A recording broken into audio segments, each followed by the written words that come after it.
नमस्कार, आपण पाहत आहात परिवर्तन न्यूज 24 तास। चाकळ येथे परमहंस मुंगसाजी महाराज यांची 68वी पुण्यतिथी साजरी। सदर बातमी अशी की आज दिनांक 22 फेब्रुवारी 2026 रोजी पठारे वस्ती भोसे तालुका खेड जिल्हा पुणे येथे संत मुंगसाजी महाराज यांची 68वी पुण्यतिथी साजरी करण्यात आली। श्री रमेश ठाकरे व त्यांच्या मित्रपरिवार यांच्या सहकार्याने चाकणमध्ये हे सर्व मंडळी 12 वर्षापासून परमहंस मुंगसाजी महाराज यांची पुण्यतिथी मोठ्या उत्साहात साजरी करतात।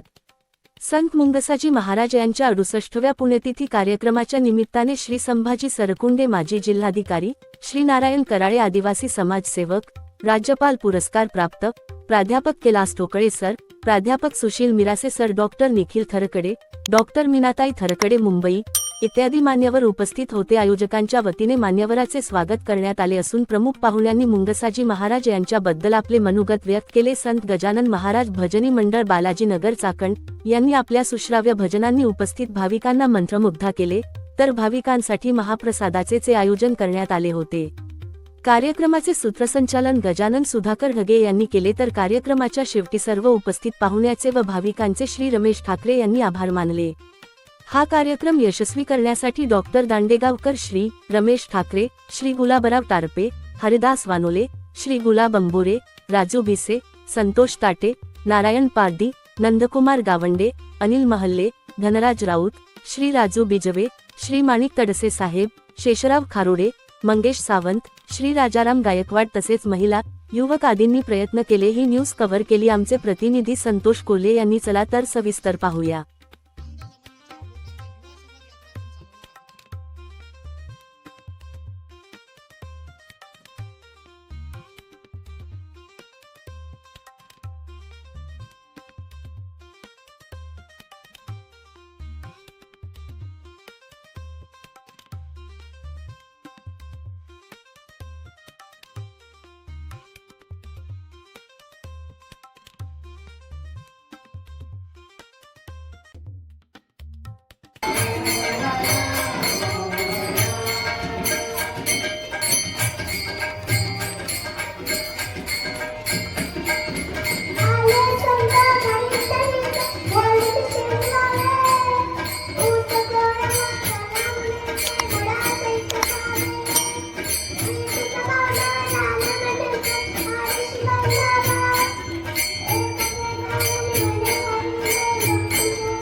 नमस्कार, परिवर्तन न्यूज 24 मध्ये तमाम महाराष्ट्रातील दर्शकांचे हार्दिक स्वागत आहे।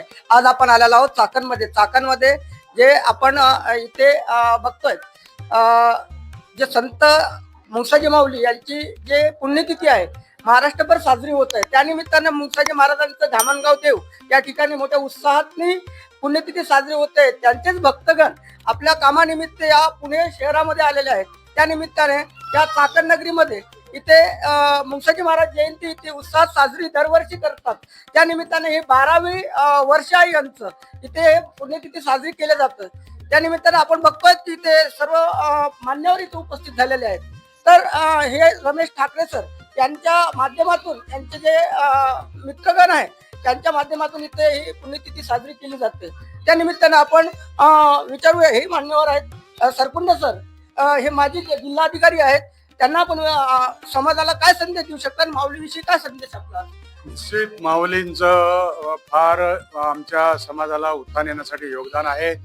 ते खूप हायली स्पिरिच्युअल अथॉरिटी होते आणि मध्य भारतामध्ये 19व्या शतकामध्ये ते खूप म्हणजे चमत्कारिक असे लोकांना वाटत असले तरी एक 5व्या स्तर म्हणजे आध्यात्मिक क्षेत्रामध्ये 5वा स्तर त्यांनी गाठलेला होता. आणि ख्रिश्चन लोकांमध्ये धर्मामध्ये 3 स्तर समजल्या जातात आध्यात्मिकचे, आणि हिंदू धर्मामध्ये 7 स्तर समजल्या जातात. आणि आजच्या घडीला मॉडर्न म्हणजे विचारामध्ये 6 स्तर समजल्या जातात. ते त्यावेळेस 5वा स्तर त्यांचा होता आणि 5व्या स्तरामध्ये त्यांना खूपच आध्यात्मिक प्रगती झालेली होती आणि त्यांचा फायदा जरूर आजही आम्हाला तो संदेश खूप चांगला मोठा संदेश आहे. आणि आपला ट्रायबल जो आमचा त्या 5-6 जिल्ह्यामध्ये आहे त्या समाजाच्या कुळामध्ये ते जन्मलेले होते आणि ते सगळे आता बाहेर ट्रायबल डायोस्पोरा म्हणून आपण की आता सगळ्या क्षेत्रामध्ये विखुरले आणि लोक तिथे ती त्यांची पुण्यतिथी असो की जयंतीची असो साजरी करतात आणि त्याप्रमाणे आज इथे पुण्यतिथीचा कार्यक्रम संपन्न होत आहे. धन्यवाद सर. सर आयोजक आहेत रमेश ठाकरे दादा, तर त्यांचा मी आभार मानतो. माझे शब्द सांगतो. तर हे होते डॉक्टर मुंबईवरून दर्शनासाठी आले होते. त्या निमित्तानेच आपण बघतोय की ज्यांनी 12 वर्षे हे सतत कार्य चालू ठेवलेलं आहे आणि यापुढेही चालू ठेवणार आहेत असे हे आमचे मित्र रमेश ठाकरे यांनी यांच्या मित्र परिवाराच्या माध्यमातून हे कार्य सतत चालू ठेवण्याचा एक प्रकल्प त्यांनी मांडलेला आहे. तुम्ही काय सांगू शकाल? गेल्या 12 वर्षापासून आपण एक उद्देश होता की समाज एकत्र कसा यावं, बाकी तर समाज येतो, आपला समाज का नाही आला पाहिजे यासाठी हे प्रयत्न चालू आहे आणि इथून पुढे पण चालूच राहणार आहे. आणि ही पुण्यतिथी कंटिन्यू आणि सरांचा आता सपोर्ट आहे. मिराशे सर झाले, कैलास डोके सर यांचे एवढे मोठे आपले व्यक्ती लाभलेले आहे. आता तर कुठला प्रॉब्लेमच असा राहिलेला नाही. यापुढे आता कंटिन्यू चालूच राहणार आहे. म्हणजे यापुढेही आपण समाजापुढं मोठी संघटन बांधून यापुढेही मोठा कार्यक्रम करण्याचा आपला मानत असेल. हो सर, खूपच कंटिन्यूच राहणार आहे. म्हणजे आज ही छोटीशी जयंती पुण्यतिथी आज आपण इथे साजरी करता, पण आवेढव्य स्वरूपात साजरी व्हावी. हा, याच्या पुढे आणखी कशी जास्त साजरी होणार याचा मी जास्त प्रयत्न करणार आहे. तर हे होते रमेश ठाकरे ज्यांनी ही पुण्यतिथीचा कार्यक्रम 12 वर्ष सतत चालू ठेवला. तर आपण मागे बघताय मुंगसाजी माऊलींचं जोशामध्ये इथे उल्हासामध्ये पुण्यतिथी साजरी केलेली आहे यांनी. मी गजेंद्र, प्रतिनिधी संतोष कोल्हेसह, परिवर्तन न्यूज 24, चाकण, पुणे.